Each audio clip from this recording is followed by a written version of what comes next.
Happy Monday, everybody. First of all, I just want to thank everybody who contributed to the GoFundMe for Lagarto. It's already made goal, so thank you for that. I have to wait up to 5 business days for GoFundMe to release the money. Their withdrawal system is wonky, but yes, thank you very much. It's one of those things where that was really tough for me to ask about. For various reasons, mostly involving pride. But what it taught me was that you can't you can't find out how much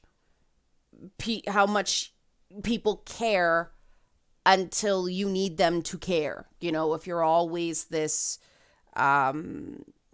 somebody who doesn't need anybody and is a go it alone type, you never actually find out who really has your back. So what that's done is it's lit a fire under me about what I know to be true about gamers, and sorry about the boss fight costume crap in the background. It's a sea of gold shinies and stuff like that. That's what the weekend was. It's a real mess around here. Building video game style armor tends to be. If you want advanced previews from Boss Fight, every Thursday I post more to the patrons. I really got to do a Kickstarter update, but I hate Kickstarter's interface as well. You noticing a pattern with me? I don't like interfaces, but help support this channel. Become a monthly patron. Patreon.com/Leanna K. Yeah, if you want to see advanced stuff on Boss Fight, and lots of cat videos. And there is a cross section there. Momo is not pleased that I'm paying so much attention to things that aren't his fluffiness.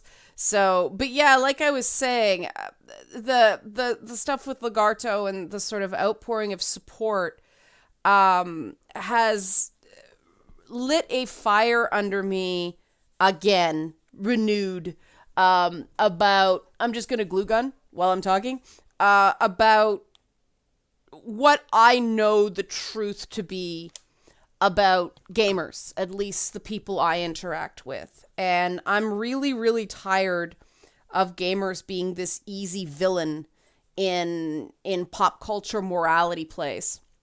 For various reasons, many of them being obvious, but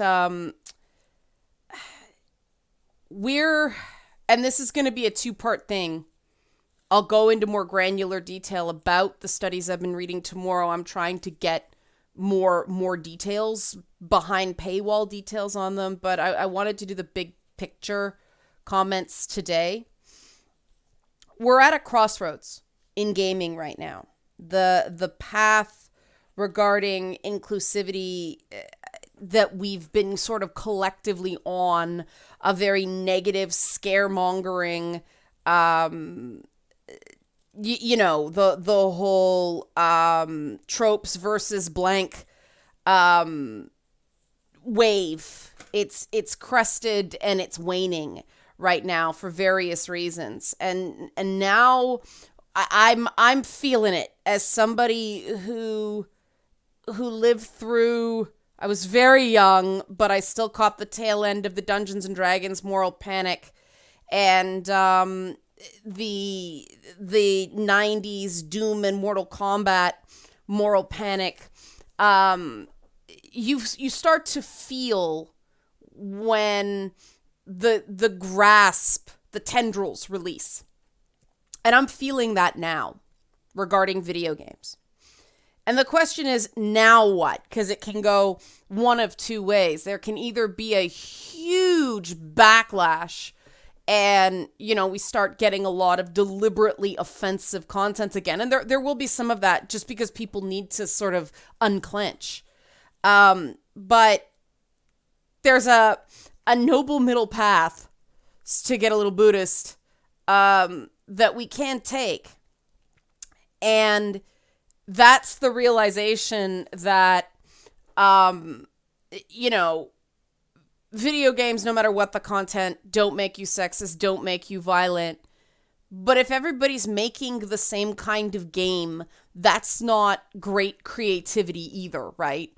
Like, I know I haven't been terribly in the mood outside of Twitch to play anything super violent lately. I've been playing a lot of city builders, I think partially because it gives me something to concentrate on.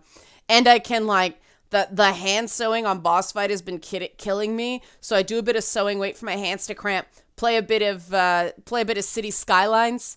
And then, but that you can pause it or sort of let it percolate. You know, you lay some stuff out and wait for it to percolate, and then I'll do more sewing till that hurts. And that's how I've been getting through it. But you know, there is room for stuff just based on taste, just based on different player preferences that does very well and that people want to play. Everything doesn't have to be blood and guts. Everything doesn't have to be like, you know, metal bikini chicks. There's nothing wrong with that, but there's this bad habit in games, and it's not because of the developers, it's because of the money people who dictate what AAA developers are allowed to make. You know, there only seem to be one or two types of games that anybody's allowed to make at one time.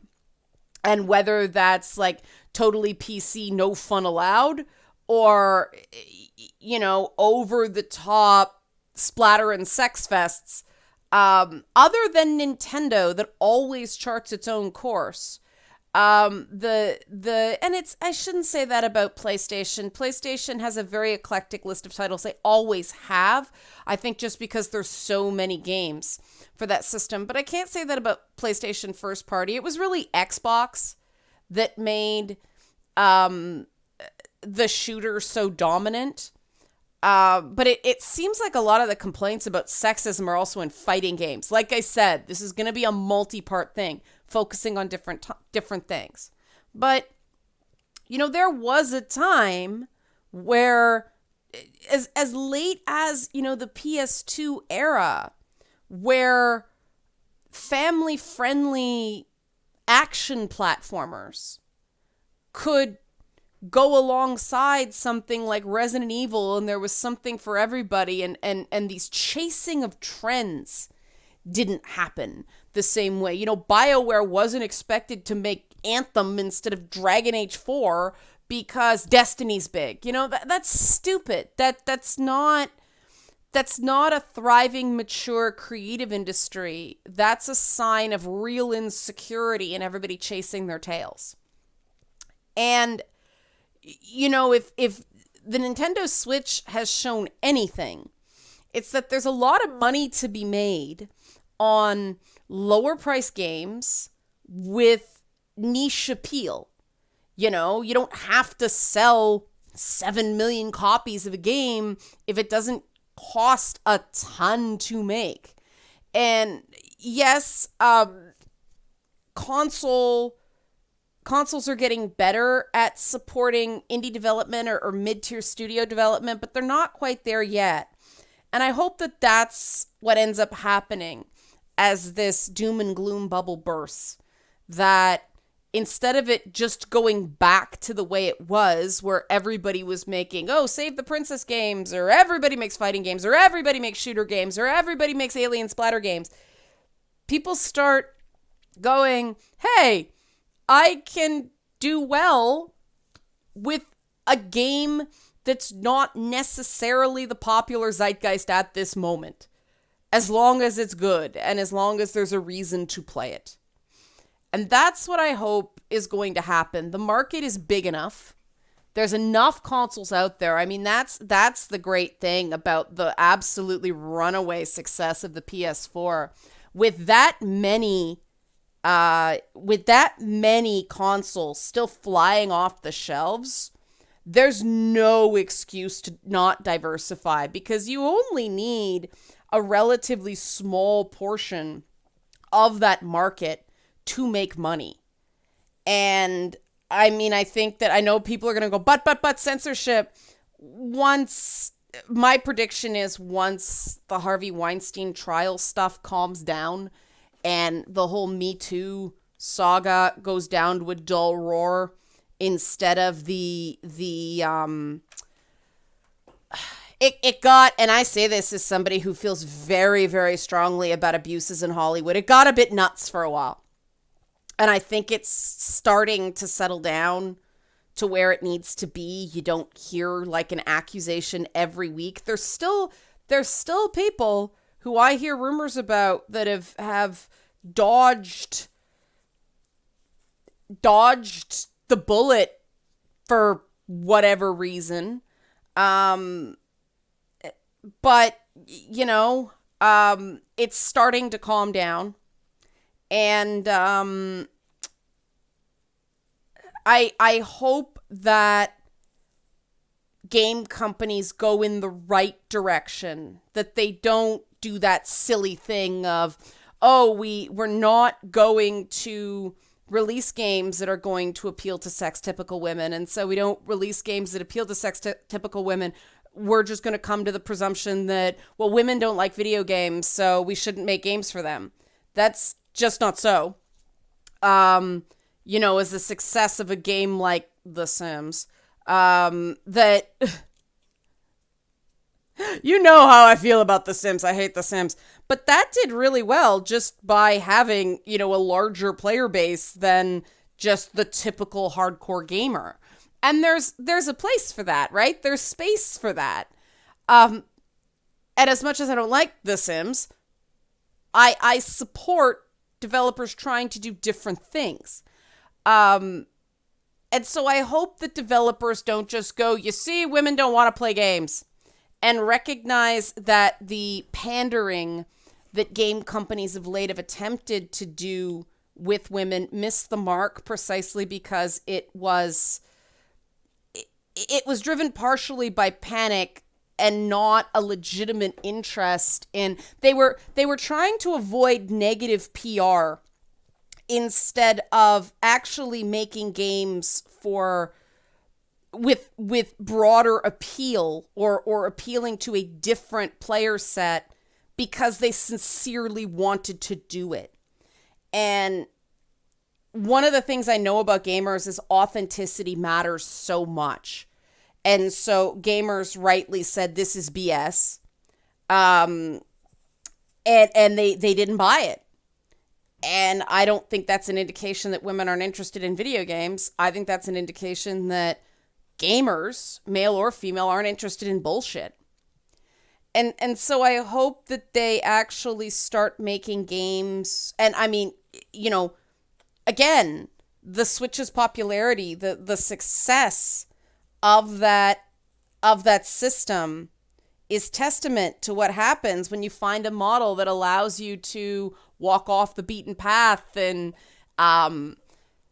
distribute different sorts of games to different sorts of audiences and work with developers who are happy that if they only move, 1 million copies. That used to be huge back in the day. My God. And now you have to sell, 5 to 7 for EA to consider. It might have even gone up since then. But that's too much. And there's no need. You don't need photorealistic graphics with ray tracing to make a game people want to play. Look at Minecraft. So I hope that developers start thinking of games more like games. And, if Sony wants to do their 1 or 2 titles a year, they have their stable of 6 to 10 IPs that are IPs, and they're thinking long term about movie brands and things like that. That's fine too. But do both. With all this money on the table, you don't have to choose one path. My God, that would be like a network going, we're only going to do procedural dramas. We're not going to do any comedies whatsoever. People are going to get bored. There's only so many cop dramas, and I like my cop dramas, but there's only so many of those people want to watch. People want to change it up, That's why premium cable is having this big moment, and streaming services are having this moment right now because they're making shows that feel like there is a reason for being.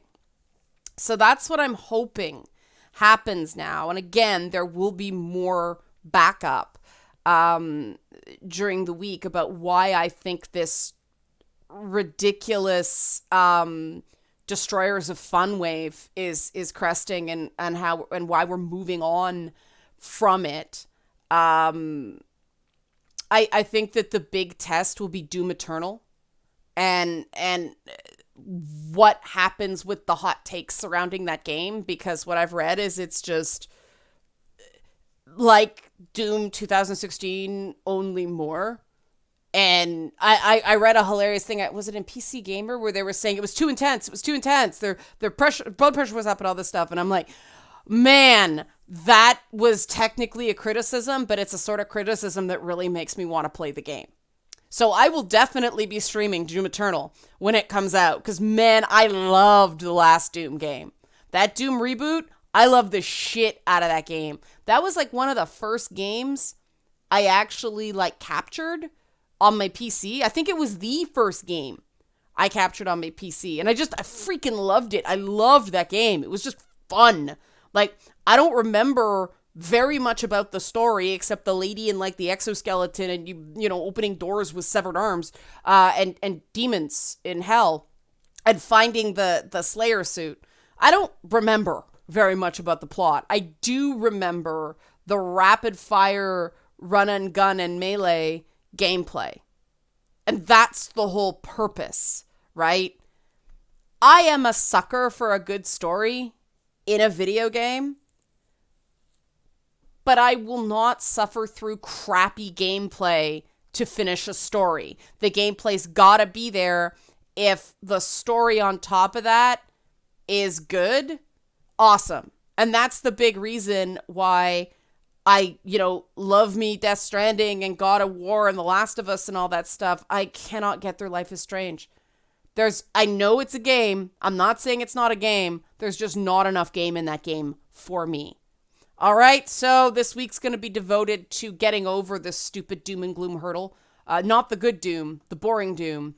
And if you want to support content like this, as my mouse dies, man, I was going to go help support this channel, become a monthly patron, but now I need to plug in my mouse. This is hilarious that it decides to die now. And where's my charger? The cat knocked it on the floor. Oh, man, this is going to be hilarious. Okay, extra content. Well, oh, guys, you put it all the way back here. That's what that crash was earlier. Okay, jumpstart my mouse. All right, is this going to let me turn it off now? Yay, okay. Help support this channel. Become a monthly patron. Patreon.com/LeannaK. That was unintentionally hilarious. Thanks for watching.